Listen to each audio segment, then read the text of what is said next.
សង្ឃឹមថាឯងមកទៀតដើម្បីមកសុំទោសខ្ញុំហើយជុំឡើងខ្ញុំទៅហើយជុំឡើងឡើងខ្ញុំទៅ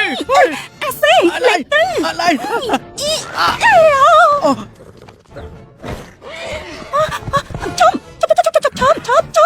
ឈប់កំឆៅឆាយឈប់កំឆៅឆាយឈប់កំឆៅឆាយឈប់កំឆៅឆាយអញ្ចឹងឯងអង្គុយចុះអង្គុយ ស្អីគ្នា ឡើងស្បែកជើងឡើងទៅអូអញជាក្មេងល្អណាស់មែនក្មេងល្អអូហត់ណាស់មែនទេត្រូវតាមចាប់គេនេះគ្រប់ទីកន្លែង ថាម៉េច គ្មានអ្នកណាសរសើរឯងទេមែនទេ កុំណាវាជាសេះអាក្រក់ អូអត់ទេគេជាសេះចិត្តល្អមែនទេម៉ែកស៊ីម៉ា នាងពិតជាមិនលេងសើចជាមួយខ្ញុំពីឯនេះ ស្ដាប់ណាថ្ងៃនេះជាថ្ងៃសំខាន់នៃជីវិតរបស់ខ្ញុំហើយដែលថាខ្ញុំមិនចង់ឲ្យអញចាប់គេឲ្យទីហ៊ាន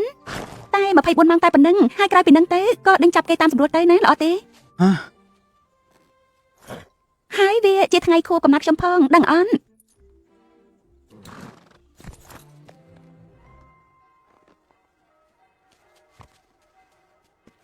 អូយ